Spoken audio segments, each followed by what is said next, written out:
Hello friends, तो कैसे हैं आप सब। आई होप आप सब अच्छे होंगे। स्वागत है आप सभी का आपके अपने चैनल जुनून पढ़ाई का में। हम लोग क्लास 6 से 8 तक की जो एनसीईआरटी हिस्ट्री है उसको कंप्लीट कर चुके हैं। हमने आपसे कहा था कि उसके बाद हम लोग सीटेट के जो पीवाईक्यूज हैं उसको डिस्कस करेंगे। तो आज हम 2023 में जो सीटेट में पीवाईक्यू है हिस्ट्री के, यानी कि हिस्ट्री सेगमेंट से कौन कौन से क्वेश्चंस 2023 में एसएसटी में पूछे गए हैं वो डिस्कस करने वाले हैं। लगभग 12-13 क्वेश्चंस डायरेक्ट पूछे गए हैं और 2-4 क्वेश्चंस हैं जो पेडागोजी में पूछे गए हैं। ठीक है, तो सब्जेक्ट स्पेसिफिक जो पूछा गया है हम लोग उसको डिस्कस करेंगे, पेडागोजी वाला हम लोग डिस्कस नहीं करेंगे। तो चलिए देखते हैं। और अगर आप लोगों ने स्टार्ट से एंड तक हमारी पूरी वीडियोस जो मतलब एनसीईआरटी हिस्ट्री है उसको देखा होगा तो शायद ही कोई ऐसा क्वेश्चन हो जो आपसे ना बने। ठीक है, आज हम लोग 2023 के क्वेश्चन सॉल्व करेंगे ऐसे ऐसे करके, डेली तो नहीं लेकिन हाँ बीच बीच में हम आपको इसके सारे जो क्वेश्चन हैं 2024 के भी, 2022 के भी, 2020 के भी सब सॉल्व करा देंगे। ठीक है, तो चलिए सबसे पहले आप देखिए पहला क्वेश्चन क्या पूछा गया था। तो जो पहला क्वेश्चन पूछा गया है वो इल्बर्ट बिल विवाद से संबंधित है। ठीक है, कह रहे हैं कि 1883 में इल्बर्ट बिल के लागू होने का जो विरोध है वो हुआ था, क्यों हुआ था। ठीक है, आपके पास ऑप्शंस क्या क्या हैं। पहले ऑप्शन में कह रहे हैं कि भारतीयों ने इसका विरोध किया क्योंकि इस बिल ने ब्रिटिश सरकार को बिना सबूत के भारतीयों पर मुकदमा चलाने की छूट दे दी थी।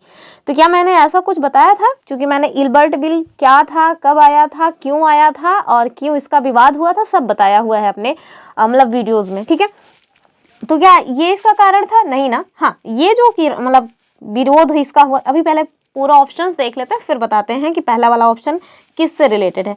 दूसरा करें, अंग्रेजों ने इस बिल का विरोध किया क्योंकि अब भारतीय भी ब्रिटिश या यूरोपीय व्यक्तियों पर मुकदमा चला सकते थे। तीसरा करें, बिल ने, या कौन से बिल, यही इल्बर्ट बिल ने अंग्रेज और भारतीय न्यायाधीशों के मध्य समानता स्थापित करने का प्रयास किया। और चौथा ऑप्शन है कि बिल भारतीय लोगों के प्रति नस्लवादी नजरिया रखता था। हमारे पास ऑप्शंस क्या है, सही विकल्प का चयन करना है, केवल सी, बी और सी, केवल डी या फिर ए और डी। ठीक है, तो आप देखिए क्वेश्चंस हमसे कैसे पूछे जाते हैं सीटेट में, इस तरह से, मतलब इतना लेंदी एक क्वेश्चन है जैसे यूपीएससी का पेपर देने आप बैठे हो। हाँ, यूपीएससी का सिलेबस काफी ब्रॉड है जबकि इनका जो सिलेबस है वो एक फिक्स है कि आप भैया 6 to 8 एनसीईआरटी पढ़ लेंगे तो सारे क्वेश्चंस आपसे बन जाएंगे। ठीक है, तो इसका जो ऑप्शन है वो कौन सा सही हो जाएगा? ऑप्शन तो हमारा बी वाला सही हो जाएगा, यानी कि बी और सी यही दोनों ऑप्शंस ठीक है, बाकी सब रॉन्ग है। क्यों रॉन्ग है? तो आप देखिए हमने आपको बताया था कि जो इल्बर्ट बिल है ना वो बिल लाया गया था 1883 में। उसमें ऐसा प्रावधान था कि अब जो ब्रिटिशर्स हैं उनके मुकदमों को या उनसे संबंधित कोई मामला है तो उसे जो भारतीय जज हैं वो देख सकते थे। ठीक है, यानी कि अंग्रेजों ने, और इसी वजह से अंग्रेजों के द्वारा मतलब जो यूरोपियंस थे, जो ब्रिटिश ईस्ट इंडिया के कर्मचारी थे, जो भी उधर से आए हुए लोग थे, उनके द्वारा इसका विरोध किया गया। मैंने बताया था कि वो नहीं चाहते थे कि यहाँ, यानी कि जो भारत देश के काले कलूटे लोग हैं वो उनके ऊपर मुकदमा चलाएं या उनके मुकदमे को सुने। इससे उन्हें अपनी तौहीनी जो है वो महसूस हो रही थी। इसी वजह से इल्बर्ट बिल जो आया था उसका विवाद आया, इसी वजह से उसको लेकर के लोगों ने मतलब कि बहुत विरोध किया। अंत में फिर उसको हटाना भी पड़ गया था। तो ये कब का विवाद है, यानी कि कब ये बिल लाया गया था? तो 1883 में। मैंने आपको अपनी वीडियो में बताया था किनके द्वारा लाया गया था, तो वो आप मुझे कमेंट करके बता सकते हैं। ठीक है, तो इसका उत्तर तो हो जाएगा बी और सी वाले में। यानी कि हमने बताया ना कि इससे क्या होगा कि जो अंग्रेज मतलब कि न्यायाधीश हैं और साथ में जो भारतीय न्यायाधीश हैं उनके मध्य एक समानता स्थापित हो जाएगी। लेकिन ब्रिटिशर्स किसी भी कीमत में नहीं चाहते थे कि हमारे मध्य, यानी कि अंग्रेजों के और भारतीयों के मध्य समानता स्थापित हो। वो हम लोगों को बहुत ही दीनहीन दृष्टि से देखा करते थे। तो यही कारण है कि इस बिल का विवाद था, यानी कि इस बिल को लेकर के विरोध हो रहा था। तो उत्तर इसका हो जाएगा बी और सी। हम लोग अदर जो ऑप्शन है उन्हें देख लेते हैं। पहला वाला ऑप्शन है कि भारतीयों ने इसका विरोध किया। नहीं, भारतीयों के द्वारा इसका विरोध नहीं किया गया। और ये जो बिल है ना ये 1919 जो मॉन्टेगू चेम्सफोर्ड सुधार आया था उसके बाद आपने देखा ना रॉलेट एक्ट आया था। ठीक है, रॉलेट एक्ट, ये जो रॉलेट एक्ट आया था ना इसमें यह प्रावधान किया गया था कि बिना सबूत भारतीयों पर मुकदमा चलाने की छूट दी गई थी। कब लाया गया था? 1919 में लाया गया था। इसी रॉलेट एक्ट के तहत ही जो मतलब कि इसी मतलब रॉलेट एक्ट का ही विरोध करने के लिए लोग जलियांवाला बाग में इकट्ठा हुए थे। तो जो जलियांवाला बाग हत्याकांड हुआ था ना, वो इसी से संबंधित था। ठीक है, तो ये 1883 की बात नहीं है, ये 1919 की बात है। अगले क्वेश्चन को हम लोग देखेंगे, और ये लास्ट ऑप्शन कह रहे हैं कि बिल भारतीय लोगों के प्रति नस्लवादी नजरिया रखता था। अगर ऐसा होता तो इसका विरोध भी ना किया जाता अंग्रेजों के द्वारा। ठीक है, ये नस्लवादी नजरिया नहीं रखता था, समानतावादी नजरिया रखता था। यही कारण है कि जो अंग्रेज हैं उनके द्वारा इस बिल का विरोध किया गया। आपको याद रखना है कब आया, किसके द्वारा लाया गया और इस बिल में क्या बातें की गई थी। ठीक है, चलिए अगला क्वेश्चन देखेंगे। नेक्स्ट क्वेश्चन आपसे क्या कह रहे हैं, कह रहे हैं कि स्वतंत्र भारत के संबंध में निम्नलिखित कथनों पे आपको विचार करना है। ठीक है, तो हमने लास्ट जो चैप्टर पढ़ाया ना, इंडिया आफ्टर इंडिपेंडेंस, यानी कि भारत स्वतंत्रता के बाद भारत, उससे ये ऑप्शन मतलब कि क्वेश्चन लिया गया है। कह रहे हैं कि हमारा संविधान, कथन और कारण का क्वेश्चन है। तो कथन में क्या कह रहे हैं कि हमारा संविधान कानून की नज़र में सबको बराबर मानता है, लेकिन असल जिंदगी में कुछ भारतीय औरों के मुकाबले ज़्यादा बराबर है या ज़्यादा बड़े हैं। अगला देखिए, कारण भी क्या कह रहे हैं कि भारतीय संविधान में तय किए गए आदर्शों को हम अभी तक साकार नहीं कर पाए हैं। कह रहे हैं कि सही विकल्प का चयन करिए। पहला क्या है कि ए और आर दोनों सही है, आर ए का सही कारण है। ठीक है, दूसरा क्या कह रहे हैं कि ए गलत है परंतु आर सही है। तीसरा कह रहे हैं ए और आर दोनों सही है परंतु आर ए का सही कारण नहीं है। और चौथा क्या है कि ए सही है परंतु आर गलत है। अब देखिए, ज़्यादातर जो क्वेश्चंस आप देखते हैं कथन और कारण वाला ना, उसमें ना स्पष्टीकरण की बात की जाती है, लेकिन यहाँ देखिए कारण लिखा हुआ है। तो इस तरह से भी क्वेश्चंस आपको देखते रहना है। उत्तर क्या हो जाएगा, उत्तर हो जाएगा ए वाला, यानी कि दोनों स्टेटमेंट भी सही हैं और जो आर है ना वो ए का सही कारण भी है। ठीक है, तो क्वेश्चन नंबर 3 हम लोग देखेंगे क्या कह रहे हैं। तो देखिए, नीचे दो कथन ए और बी दिए हुए हैं खिलाफत आंदोलन के संदर्भ में, और उसी के बारे में आपसे क्वेश्चन पूछा गया है, आपको सही बताना है। ठीक है, तो दोनों देख लेते हैं। कथन में क्या है, कथन ए जो है वो कह रहे हैं कि 1920 में अंग्रेजों ने तुर्की के सुल्तान यानी खलीफा पर बहुत सख्त संधि थोप दी थी। दूसरा विकल्प क्या है कि भारतीय मुसलमान चाहते थे कि पुराने ऑटोमन साम्राज्य में स्थित जो भी पवित्र मुस्लिम स्थान हैं उन पर खलीफा का नियंत्रण नहीं होना चाहिए। ठीक है, इस पे बड़ा ध्यान देना है आपको। फिर कह रहे हैं विकल्प देखिए, ए सही है परंतु बी गलत है। दूसरा कह रहे हैं ए और बी दोनों गलत हैं। तीसरा कह रहे हैं ए गलत है परंतु बी सही है। चौथा कह रहे हैं कि ए और बी दोनों सही है। ठीक है, तो इसका उत्तर क्या हो जाएगा, इसका उत्तर हो जाएगा बी वाला ऑप्शन रॉन्ग है। बी वाला कहाँ पे गलत दिखा रहा है आपको, ये वाला देखिए, ए और बी दोनों नहीं, ए सही है परंतु बी गलत है। ठीक है, ऑप्शन ए जो है यानी कि पहला वाला जो विकल्प है वो सही हो जाएगा, क्योंकि जो ए है वो एकदम सही है लेकिन बी वाला रॉन्ग है। ठीक, तो 1919 में कोई आपसे पूछे कि कब स्टार्ट हुआ, तो 1919 में खिलाफत आंदोलन मतलब स्टार्ट हुआ था। और ये जो 1920 है ना, इसमें आप देखेंगे कि 1920 में अंग्रेजों के द्वारा तुर्की के जो सुल्तान यानी कि जो तुर्की के खलीफा थे उन पर बहुत ही सख्त संधि थोप दी थी, जो कि बहुत अपमानजनक और कठोर थी। इसका मतलब और कोई पूछ ले कि कौन सी संधि थी, तो उसका नाम था ट्रीटी ऑफ शेवर्स। ठीक है, ट्रीटी ऑफ शेवर्स। तो ये जो ट्रीटी ऑफ शेवर्स है ये तुर्की के सुल्तान के ऊपर या तुर्की के खलीफा के ऊपर अंग्रेजों के द्वारा 1920 में अपमानजनक रूप से थोपी गई संधि थी। और जो भारतीय मुसलमान थे ना, वो चाहते थे कि जो भी पवित्र मुस्लिम स्थान है वो खलीफा के नियंत्रण में रहे, जबकि यहाँ विकल्प में क्या कह रहे हैं कि खलीफा का नियंत्रण नहीं होना चाहिए। तो ये वाला ऑप्शन रॉन्ग हो जाएगा, पहला वाला एकदम सही है। ठीक है, तो ऑप्शन फर्स्ट जो है वो इस क्वेश्चन का मतलब आंसर हो जाएगा। तो अगले क्वेश्चन पे मूव ऑन करते हैं। क्वेश्चन नंबर 4 क्या कह रहे हैं, कह रहे हैं कि निम्नलिखित कथनों को पढ़िए तथा सही विकल्प का चयन कीजिए। हमारे पास क्या क्या ऑप्शंस हैं। पहला अभी कथन क्या है, जैसे जैसे नील का व्यापार बढ़ा, व्यावसायिक प्रतिनिधि तथा कंपनी के कर्मचारी भी नील उत्पादन में निवेश करने लगे। तो नील वाली जो बात है, नील बागान, ये सारे चैप्टर भी मैंने कंप्लीट करवाए हुए हैं, आप जाके उसको देखें। ठीक है, क्लास 8 में है ये सारी चीजें। कह रहे हैं कारण में कि इसमें होने वाले अधिक लाभ से आकर्षित होकर बहुत से लोग स्कॉटलैंड और इंग्लैंड से भारत आए और बागान मालिक बन गए। ठीक है, पहले विकल्प में कह रहे हैं ए सही है परंतु आर गलत है। दूसरा कह रहे हैं कि ए और आर दोनों सही हैं परंतु आर ए का सही व्याख्या नहीं है। तीसरा क्या कह रहे हैं, ए गलत है आर सही है। चौथा कह रहे हैं ए और आर दोनों सही हैं और आर ए का सही व्याख्या है। तो इसका उत्तर भैया यही 4 वाला हो जाएगा, यानी कि दोनों स्टेटमेंट सही है, यानी कि कथन भी सही है, कारण भी सही है और व्याख्या भी कर रहा है। तो उत्तर तो हमारा 4 वाला हो जाएगा। तो आप देखिए, जैसे जैसे नील का व्यापार बढ़ता गया, व्यावसायिक जो प्रतिनिधि थे और जो कंपनी के कर्मचारी थे वो भी नील के उत्पादन में निवेश करना स्टार्ट कर दिए, ताकि उनको भी ज़्यादा से ज़्यादा लाभ हो। और आगे आप देखेंगे कि इतना ज़्यादा लाभ हो रहा था, इसी लाभ से आकर्षित होकर के बहुत सारे लोग स्कॉटलैंड और इंग्लैंड से भारत आए और भारत में बागान मालिक बन गए। ठीक है, तो ये इसको आप याद रखिएगा।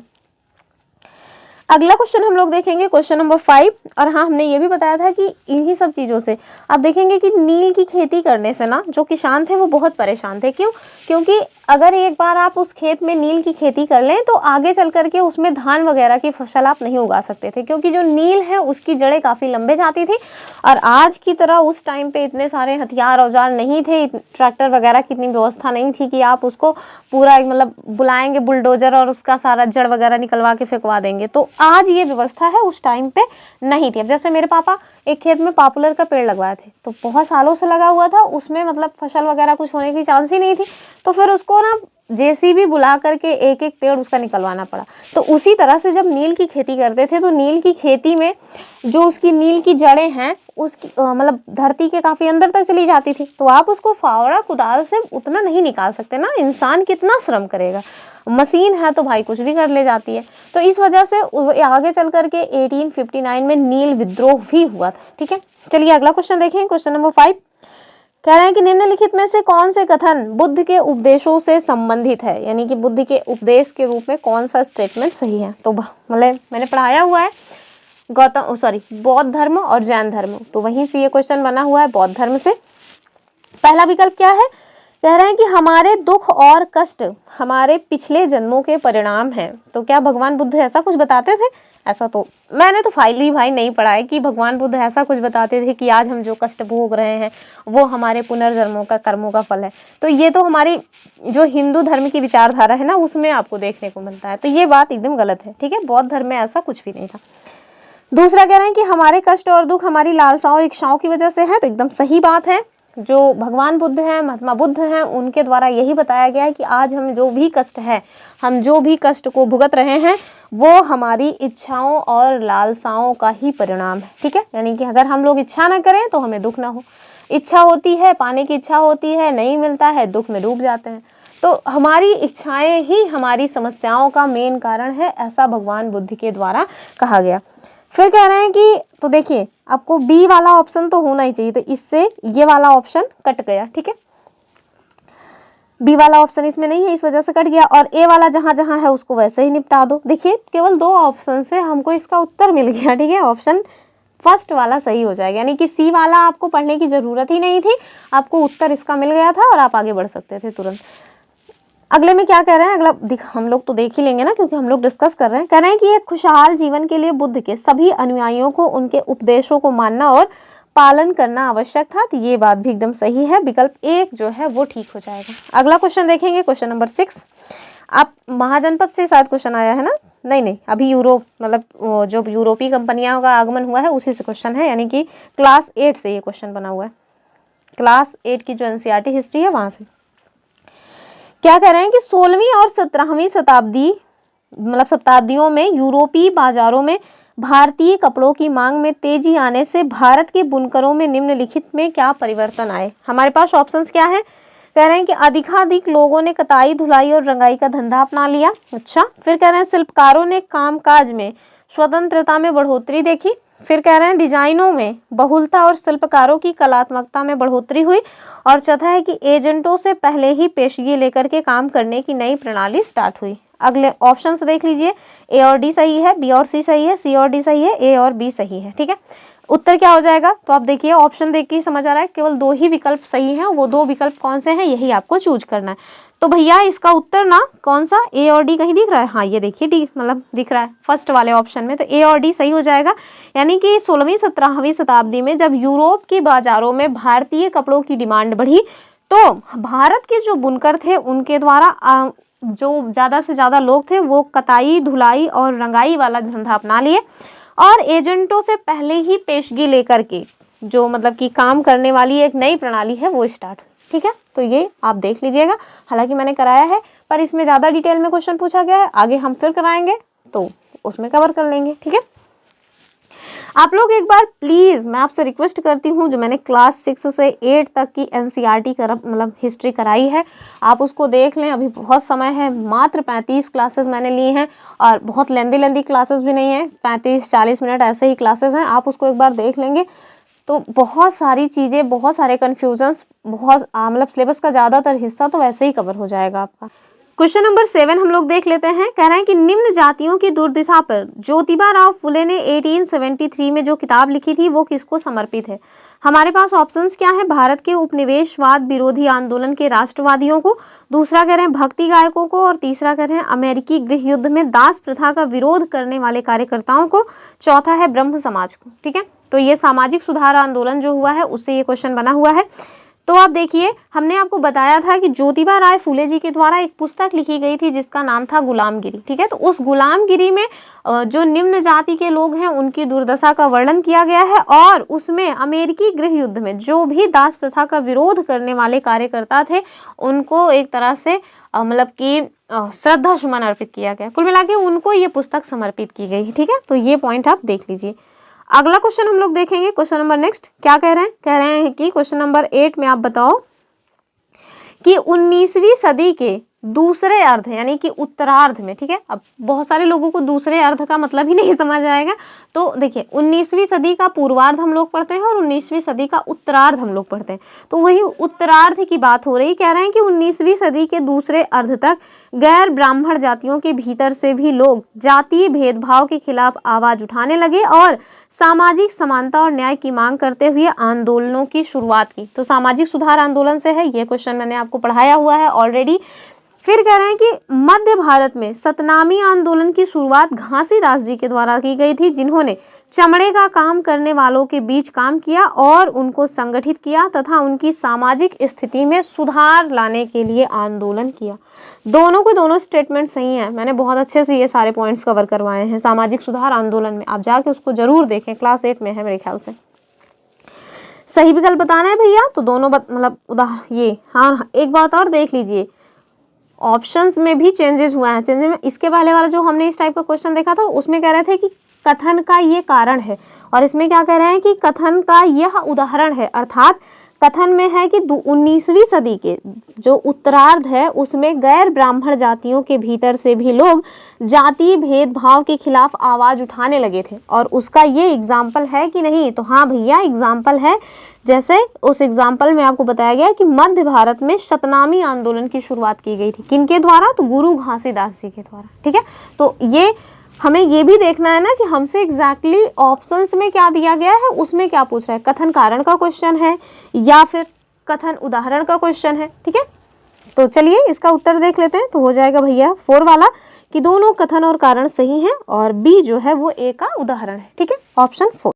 अगला क्वेश्चन हम लोग देखेंगे, क्वेश्चन नंबर 9, और इसमें क्या कह रहे हैं? कह रहे हैं कि निम्नलिखित में से किसने कुरान की आयतों की पुनर्व्याख्या करके कहा कि महिलाओं को भी शिक्षा का अधिकार मिलना चाहिए? तो सामाजिक सुधार आंदोलन में महिलाओं की स्थिति या महिलाओं के लिए जो प्रयास किए गए हैं उसमें मैंने ये वाला पॉइंट कवर कराया हुआ है। कह रहे हैं कि ऑप्शंस हैं आपके पास, बेगम अनीस किदवई, मुमताज़ अली, हज़ारा बीबी इस्माइल या फिर बेगम रुकैया सखावत हुसैन। तो इसका उत्तर हमारा बी वाला हो जाएगा, यानी कि मुमताज़ अली। तो मुमताज़ अली जैसे जो सुधारक हैं उनके द्वारा ये कहा गया, उन्होंने पहले जो कुरान की आयतें हैं उनको पढ़ा, उनको समझा और उसके बाद उनकी पुनर्व्याख्या करते हुए कहा कि भैया जो महिलाएं हैं ना उन्हें भी शिक्षा का अधिकार होना चाहिए। ठीक है, जबकि जो बेगम रुकैया सखावत हुसैन है, ऐसे लोगों के द्वारा कई सारे विद्यालय जो हैं वो बनवाए गए थे। ठीक है, अगला क्वेश्चन हम लोग देख लेंगे और वो क्या है? कह रहे हैं कि मध्यकाल में जनजातीय समूहों के बारे में हमें बहुत कम जानकारी है, क्योंकि ऑप्शंस क्या हैं हमारे पास? ऑप्शन है कि क्योंकि वे लिखित दस्तावेज नहीं रखते थे इसलिए उनके बारे में कम जानकारी उपलब्ध है। कहीं ना कहीं बात तो ठीक कह रहे हैं कि वे उन इलाकों में नहीं रहते थे जहां मध्यकालीन शासक गए, तो मध्यकालीन शासक तो हर जगह घुस गए थे। फिर कह रहे हैं ब्रिटिश शासन के स्थापित होने के बाद ही वे लोगों की नज़र में आ पाए, ऐसी बात नहीं है। कह रहे हैं कि वे अलगाव में थे और एकांत में रहते थे, बात ये ठीक है, लेकिन जो इसका सही उत्तर है वो हो जाएगा पहला वाला कि वे लिखित दस्तावेज नहीं रखते थे, इसलिए उनके बारे में थोड़ा कम जानकारी उपलब्ध है। ठीक है, हम लोग अगला क्वेश्चन देखेंगे और ये क्वेश्चन मोस्ट फेवरेट क्वेश्चन है सीटेट का, हर साल पूछा जाता है। मतलब देखिए, जो एक चैप्टर है दिल्ली के सुल्तान जिसको मैंने कवर कराया हुआ है, उसमें मैंने बताया भी है और उसमें मैंने रुद्रमा देवी जी, आप देखेंगे कि रुद्रमा देवी जी के बारे में और रजिया सुल्तान के बारे में उसमें एक अलग से पैराग्राफ ही दिया हुआ है, मतलब जैसे डब्बा बना करके उसमें लिखा हुआ है, मैंने उसको कवर करवाया है और लगभग हर साल इससे क्वेश्चन बनता है। ठीक है, तो आप इनके बिल्कुल भी मत छोड़िएगा, यानी कि रजिया सुल्तान और जो रानी रुद्रमा देवी हैं और दिद्दा जिन्हें बड़ी बहन कहा जाता है कश्मीर की थी, और गौतमी, इन सब के बारे में आप जरूर देख के जाएं। कह रहे हैं कि खुदा की रचना के खाते में उसका ब्यौरा चूंकि मर्दों की सूची में नहीं आता, इसलिए इतनी शानदार खूबियों से भी उसे आखिर हासिल क्या हुआ। ठीक है, यह लेखांश 13वीं शताब्दी में किसके लिए लिखा गया था। ठीक है, ऑप्शंस क्या हैं, दिद्दा, रजिया, गौतमी या फिर रुद्रमा देवी। तो ऑफ कोर्स रजिया सुल्तान के बारे में ये कथन है। ठीक है, तो आप देखेंगे कि ये जो रजिया सुल्तान जी हैं उनके बारे में ये कोटेशन लिखी गई है।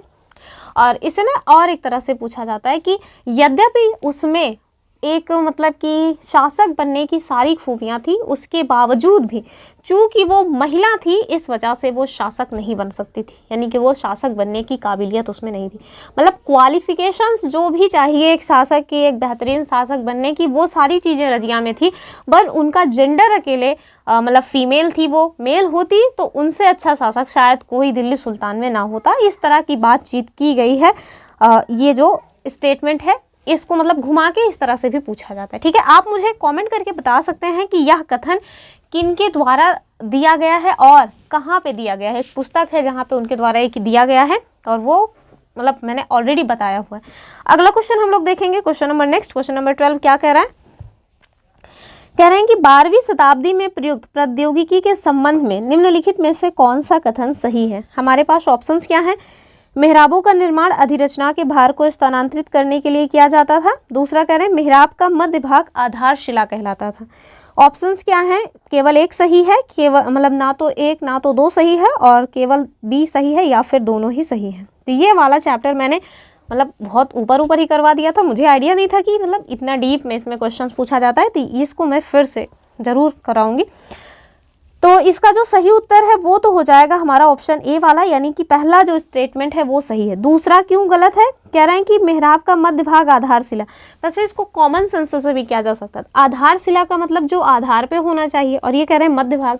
मध्य भाग को थोड़ी ना आधारशिला कहेंगे, मध्य भाग को तो भैया की स्टोन कहा जाता था। क्या कहते थे, की स्टोन। ठीक है, तो मेहराब का जो मिड वाला हिस्सा होता था उसे कहा जाता था की स्टोन, जबकि जो जमीनी है एकदम जमीन पे होगा उसे हम कहेंगे आधारशिला। ठीक है, नेक्स्ट क्वेश्चन की तरफ मूव ऑन करेंगे, और ये वाला क्वेश्चन भी मैंने कराया हुआ है, ये तो क्लास 6 का ही क्वेश्चन है। ठीक है, आप देखेंगे क्लास 6 में जाकर के उसमें आपको ये वाला क्वेश्चन मिल जाएगा। कह रहे हैं कि निम्नलिखित में से कौन से पूरा पाषाण स्थल में चूना पत्थर से बने औजार मिले हुए हैं। हमारे पास ऑप्शंस क्या है, कोल्डी हवा, इनाम गांव, ब्रह्मगिरी या फिर हुशगी। ठीक है, तो हमारे पास जो ऑप्शन 4 है वो इसका सही उत्तर हो जाएगा, यानी कि हुशनगी। और ये कहाँ पे है, अगर आपसे कोई पूछ ले कि है कहाँ भैया, तो ये कर्नाटका वाले रीजन में। ठीक है, तो हमारा जो राज्य है कर्नाटक, वहाँ पे आपको ये लोकेशन मिल जाएगी। और मतलब कौन से काल की है, तो पूरा पाषाण कालीन स्थल है। अगला क्वेश्चन हम लोग देखेंगे, और मेरे ख्याल से ये लास्ट क्वेश्चन भी है। ठीक है, 14 क्वेश्चन पूछे गए थे सब्जेक्ट स्पेसिफिक, और कुछ क्वेश्चन थे पैडागोजी से, मैंने पैडागोजी वाला नहीं लिया है। मैं तो बस आपको ये बताने का प्रयास कर रही थी इन क्वेश्चंस को दिखा करके कि आप जो हमारी 6 to 8 क्लास की एनसीईआरटी हिस्ट्री है उसको ज़रूर देखें, अगर आप सीटेट के लिए प्रिपरेशन करना चाह रहे हैं तो। ठीक है, क्वेश्चन नंबर 14 क्या कह रहे हैं, कह रहे हैं कि निम्नलिखित में से कौन सा महाजनपदों के नियमित रूप से कर वसूलने के संदर्भ में सही नहीं है। ठीक है, रॉन्ग बताना है आपको। तो ये वाला मतलब ये वाले भी पॉइंट्स मैंने कवर कराए हैं, हालांकि अगर आप लोग देखेंगे तो मुझे बार बार ये बोलने की ज़रूरत ही नहीं पड़ेगी। कह रहे हैं कि आखेटकों तथा संग्राहकों को भी जंगल से प्राप्त वस्तुएं राजा को देनी होती थी। यानी कि जो लोग खाद्य संग्राहक की तरह होते थे, यानी कि जाते थे जंगल में शिकार करते थे, उन्हें भी राजा को टैक्स देना पड़ता था। ऐसा नहीं है कि आप खाद्य संग्राहक का काम कर रहे हो, यानी कि अपना बस किसी तरह से गुजर बसर कर रहे हो तो आपको टैक्स नहीं देना, नहीं, ऐसी बात नहीं है, उन्हें भी टैक्स देना पड़ता था। अगला कह रहे हैं कि व्यापार में खरीदी व बेची जाने वाली वस्तुओं पर टैक्स लगाया जाता था। जाहिर सी बात है, उस पर तो लगाया ही जाएगा। तीसरा कह रहे हैं ज़्यादातर फसलों पर जो उपज है ना, उसका मतलब आधा हिस्सा निर्धारित होता था। तो जब आधा हिस्सा निर्धारित हो गया, यानी कि आधा आप ही को दे देंगे, बेचारे खुद ही क्या रखेंगे, तो ये बात गलत है भैया। 1/6 नहीं, मतलब सॉरी 1/2 नहीं, 1/6 हिस्सा था, ठीक है। यानी कि 1/6वां हिस्सा जो है वो फसल की उत्पादन का देना पड़ता था टैक्स के रूप में। लास्ट है कि चरवाहों को जानवरों या उनके उत्पाद के रूप में कर देना पड़ता था। तो ये बात भी सही है। उत्तर जो है वो सी वाला हो जाएगा, ठीक है। यानी कि यही वाला स्टेटमेंट रॉन्ग है। और क्यों रॉन्ग है? क्योंकि 1/2 नहीं 1/6 होगा, बाकी सारे पॉइंट्स ठीक है, ठीक है। तो ये टोटल 14 क्वेश्चंस मैंने सॉल्व कराए हैं, जो कि 2023 में सीटेट जो 2023 में हुआ था उसमें ये सारे क्वेश्चंस पूछे गए थे, उनको मैंने सॉल्व कराया है। हिस्ट्री सेगमेंट का इस वजह से सॉल्व कराया क्योंकि मैंने हिस्ट्री ऑलरेडी कंप्लीट कराया हुआ है। अभी ज़्यादा दिन नहीं हुआ, 2-3 दिन ही हुए हैं हिस्ट्री, और इसकी प्लेलिस्ट आपको इसके डिस्क्रिप्शन बॉक्स में मिल जाएगी, आप उसे ज़रूर देख लें। और साथ में अगर आप चाहते हैं कि इसका जो PDF है और साथ में लिंक जो वीडियोज़ अपलोड हों, तो लिंक आपको टाइम टू टाइम मिलता रहे, तो उसके लिए आप हमारा टेलीग्राम चैनल ज़रूर ज्वाइन करके रखें, ठीक है। और अब हम कल से अपने इसी चैनल पर सीटेट 2025 के लिए जो पॉलिटी वाला सेगमेंट है उसको स्टार्ट करेंगे। बड़ा इंपॉर्टेंट है, जिसमें कल पहला पॉइंट कवर कराएंगे, यानी कि पहला जो टॉपिक सिलेबस में दिया हुआ है विविधता, उसको हम कवर कराएंगे, ठीक है। तो उसके साथ ज़रूर जुड़िए। फिर मिलेंगे अपनी अगली वीडियो में। और अगर आपको वीडियो पसंद आए तो लाइक शेयर करना ना भूलें, अपने फ्रेंड्स के साथ इसको शेयर ज़रूर करें। वैसे भी मैंने अपना ये चैनल स्पेशली सीटेट के लिए मतलब बनाया भी था, क्योंकि जब हम सीटेट दिए थे उस टाइम पे टीचर्स सारे खूब उल्लू बनाए थे, इस तरह उल्लू बनाए थे, 1 लाइनर क्वेश्चंस करवा के एग्ज़ाम में मतलब पहुंचते ही तो हवा टाइट हो गई। जैसे एग्ज़ाम में क्वेश्चंस देखे सोशल साइंस के, लगा कि अब तो नहीं हो पाएगा। लेकिन वो तो अच्छा है कि मैं इसके अलावा भी कई सारी चीज़ें पढ़ती रहती थी। ऐसा नहीं है कि बस सीटेट के लिए प्रिपरेशन कर रहे हैं तो केवल यूट्यूब पर जो पढ़ाया जा रहा है वही देख रहे हैं, नहीं, अपने से भी कुछ ना कुछ तो पढ़ाई करनी ही पड़ती है। तो इस वजह से मेरा हो गया था, मतलब एक ही बार में हो गया था, तो कहीं ना कहीं अच्छी फीलिंग आती है एक बार में अगर एग्ज़ाम क्लियर हो जाता है तो। फिर उसके बाद आप डेली खुद से प्रैक्टिस करते रहेंगे तो फिर ज़्यादा अच्छी इस पर नॉलेज होती हो जाती है।